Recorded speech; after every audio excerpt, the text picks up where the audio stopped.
lang sa tinuos niyang bayan. Nagpupuring mga hinirang, masayang nagpipihang. Magalak tayong lahat, si Yesu Kristo'y nabuhay, nanaig sa kamatayan. Hallelujah, Hallelujah.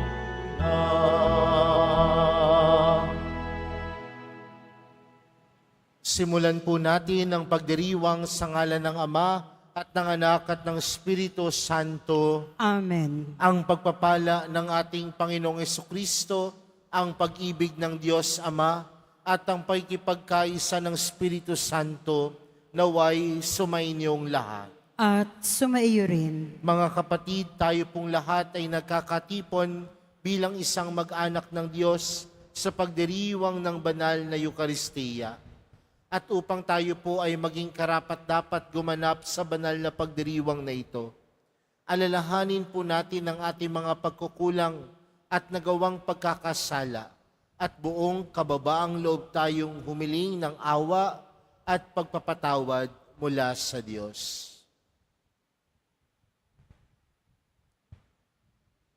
Sinugong tagapagpagaling sa mga nagsisisi, Panginoon, kaawaan mo kami. Panginoon, kaawaan mo kami. Dumating na tagapaganyayang mga makasalanan ay magsisi, Kristo, kaawaan mo kami. Kristo, kaawaan mo kami. Nakaluklok ka sa kanan ng Diyos Ama para ipamagitan kami.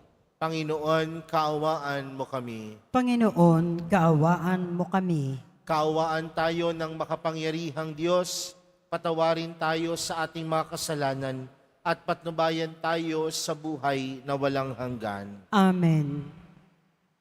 Manalangin tayo. Ama naming makapangyarihan, sa pagkabuhay ng iyong minamahal na anak, kami ay binibigyan mo ng buhay na walang wakas. Pagkalooban mo kami ng pananalig at pag-asang matatag, upang wag naming pag-alinlanganan ang katuparan ng pangako mong batid naming mangyayaring tiyakan. Sa pamagitan ni Jesucristo, kasama ng Espiritu Santo, magpa sa walang hanggan. Amen. Magsiupo ang lahat.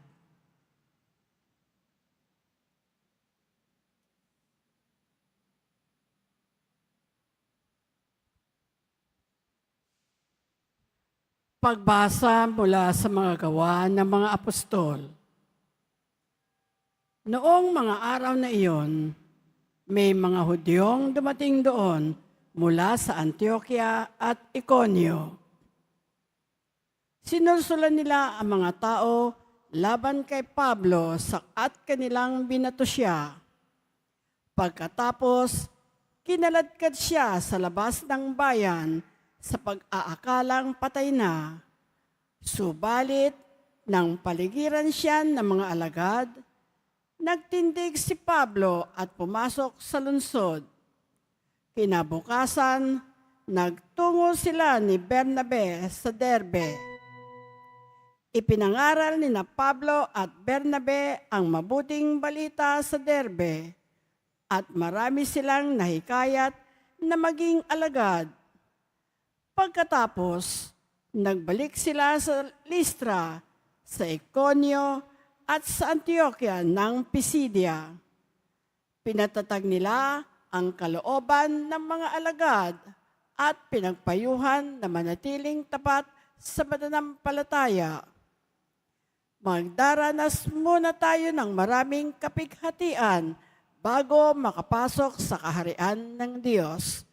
Turo nila sa kanila, sa bawat simbahan, humirang sila ng matatandang mamamahala at matapos manalangin at mag-ayuno, ang mga ito'y itinagubilin nila sa Panginoon na kanilang pinananaligan. Tinahak nila ang Pisidia at nakarating ng Panfilia. Ipinangaral nila sa Perga ang salita ng Diyos at pagkatapos ay bumaba sila sa Atalia. Mula roon, naglayag silang pabalik sa Antioquia. Dito sila nagsimula ng gawaing ginanap nila matapos silang itagubilin sa pagkalinga ng Diyos. Pagdating doon, tinipon nila ang mga kaanib sa simbahan at isinalaysay ang lahat ng ginawa ng Diyos sa pamamagitan nila at kung paanong binuksan niya ang daan upang makapanampalataya ang mga hentil. At mahabang panahon silang nanatili roon kasama ng mga alagad. Ang salita ng Diyos. Salamat sa Diyos. Talastas ng mga tao, dakilang paghahari mo. Talastas ng mga tao, dakilang paghahari mo. Magpupuring lahat sa iyo, O Panginoon, ang iyong nilalang. Lahat mong nilikha ay pupurihin ka at pasasalamatan. Babanggitin nilang tunay na dakila ang iyong kaharian at ibabalitang tunay kang dakila't makapangyarihan. Talastas ng mga tao, dakilang paghahari mo. Dakila mong gaway upang matalastas ng lahat ng tao. Mababatid nila ang kadakilaan ng paghahari mo. Ang paghahari mo'y sadyang walang hanggan, hindi magbabago. Talastas ng mga tao, dakilang paghahari mo. Aking pupurihin ang Diyos na Panginoon, di ka tutugutan. Sa ngalan niyang banal, lahat ay magpuri, magpakailanman. Talastas ng mga tao, dakilang paghahari mo. Magsitayo po ang lahat.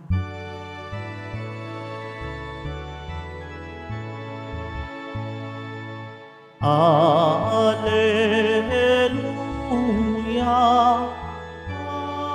Alleluia, Alleluia, Alleluia.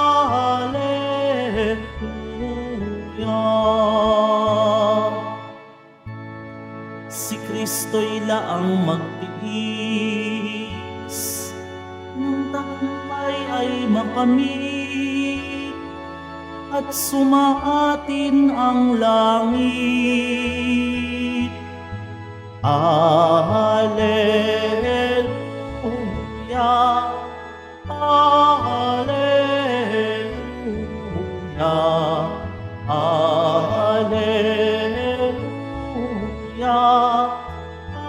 Alleluia.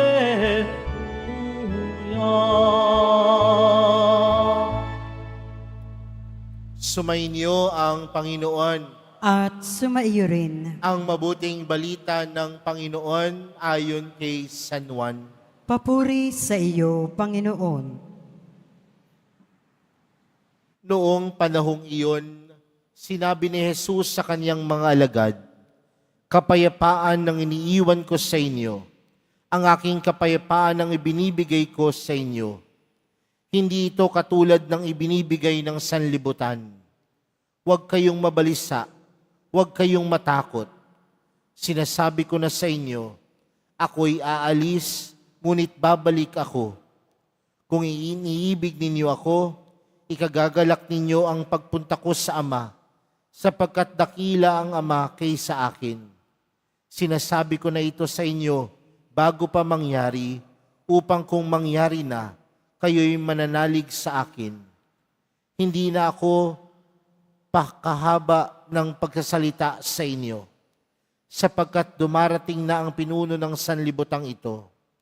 Wala siyang kapangyarihan sa akin, subalit dapat makilala ng sanlibutan na iniibig ko ang Ama at ang ginagawa ko'y ang inuutos niya sa akin." Mga kapatid, ang mabuting balita ng Panginoon. Pinupuri ka namin, Panginoong Heso Kristo. Magsiupo ang lahat. Mga kapatid, patuloy pa din po tayong nagninilay ngayong ikalimang linggo sa Pasko ng muling pagkabuhay. At kung titingnan po natin ang ating ebanghelyo, marahil ito po ang isang bagay na minimithi at ginugusto ng bawat isa sa atin. At ano po yun? Ang kapayapaan. Kaya nga, kung titingnan natin, madalas yan ang ginugusto natin. Yan marahil ang ipinapanalangin natin na magkaroon ng kapayapaan. Pero mga kapatid, paano po ba natin naiintindihan ang kapayapaan? Minsan po, meron pong lumapit sa akin na isang estudyante namin. At ang sabi niya sa akin, Father, gusto ko po ng kapayapaan. Bata po ito ha. Sabi ko sa kanya, paanong kapayapaan? Bakit? Magulo ba sa classroom ninyo? Nagulat na lamang ako doon sa sagot ng bata at ang sabi sa akin ng bata, Father, gusto ko po sana, pag uwi ko, hindi po nagbabangayan ng mga magulang ko. Pag uwi po, hindi po sila nagbabatuhan ng plato. Pag uwi ko, hindi po ako ginugulangan ng mga kapatid ko. Kasi para sa akin, Father, yun po ang kapayapaan.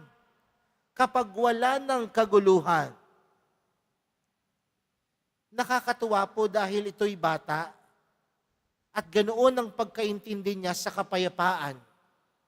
Walang pagtatalo-talo, walang kaguluhan, lahat nagkakaintindihan, kaya puno ng kapayapaan. Pero mga kapatid, ganun ho ba talaga ang pagkakaintindi natin sa kapayapaan? We always have to remember, my dear brothers and sisters, that peace is not just an absence of conflict or wars. Hindi lang ho yan dahil walang nagbabangayan, walang kaguluhan. Kasi kung gusto natin ng walang bangayan, walang kaguluhan, saan po tayo makatatagpo ng kapayapaan? Sa sementeryo. Di ba walang kaguluhan doon?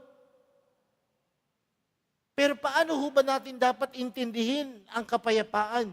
Sinasabi sa atin ng Panginoon, sabi ni Jesus sa ating ebanghelyo, kapayapaan ang iniiwan ko sa inyo. Sa madaling salita mga kapatid, ang kapayapaan ay tunay na matatamo kung sa puso ng bawat isa sa atin, buhay ang Panginoon. Dahil kung buhay ang Panginoon, ito ay gagabay sa atin upang tayo'y mag-isip ng tama. Ito'y gagabay sa atin upang tayo'y makipag-ugnayan ng tama. Ito'y gagabay sa atin na sa lahat ng mga bagay na gagawin natin, pipiliin natin kung ano ang nakakabuti. Kung nasa puso natin ng Panginoon, tunay na may kapayapaan. Peace is not just an absence of wars and conflict. Peace is when Christ is truly alive and present in our life. Tunay na may kapayapaan kung buhay ang Panginoon sa puso ng bawat isa. Tunay na may kapayapaan sa tahanan kung ang mga taong naninirahan doon buhay si Jesus. Tunay na may kapayapaan sa ating komunidad kung ang bawat isa sa atin buhay si Jesus sa puso. May kapayapaan sana sa mundo kung ang bawat isa sa atin buhay ang Panginoon sa ating mga sarili. Ang kapayapaan ay pagkabuhay ng Panginoon sa puso ng bawat isa. Kaya ano po ang hamon sa atin mga kapatid? Kasi pwede namang buhay ang Panginoon, nandoon niya ang kapayapaan, pero anong hamon sa atin? Kung buhay ang Panginoon sa puso natin, maging daluyan tayo ng kapayapaan ni Jesus. We are all called not just to make troubles in this world, but we are called